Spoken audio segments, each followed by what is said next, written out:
People in Acton came together to remember the life of beloved first responder Jim Bond, who died Christmas Day last year.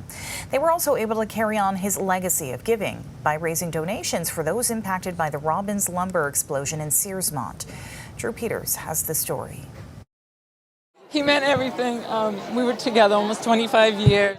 There are few words that Nancy Gannon Bond says could describe her husband, Jim. He was a larger-than-life presence. A presence there when you needed a laugh. We had a blast.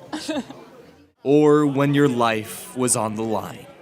The call come off in the middle of the night, 3 in the morning. My husband would get up and go to places unknown, and he'd be the first one on scene going to the fire. Hundreds of calls that Jim would answer during his 41 years as an Acton volunteer firefighter. Jimmy was the guy you would follow into a burning building. For 21 of those years, Mike Conway was right by Jim's side. He had the ability to just see the world through other people's eyes. And if they were hurting, he wanted to be able to get in there and help them. A legacy of service his loved ones are hoping to carry on after his battle with cancer. When my husband passed away on Christmas Day, my house was full of volunteers, and I am so blessed to be able to help with this and give back.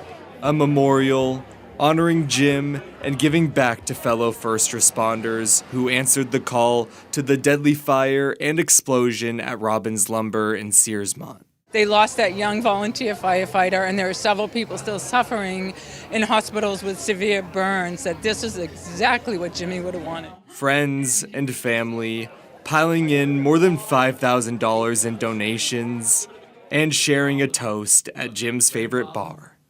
A great friend and an incredible fireman. Just like he would have wanted. If this happened to be somebody else, Jim would have been the first guy here. You know, it was a gift. A giver to his community and his family. It makes me feel like I'm doing something to help Jimmy and live on with what he would want to do. In Acton, Drew Peters, News Center, Maine.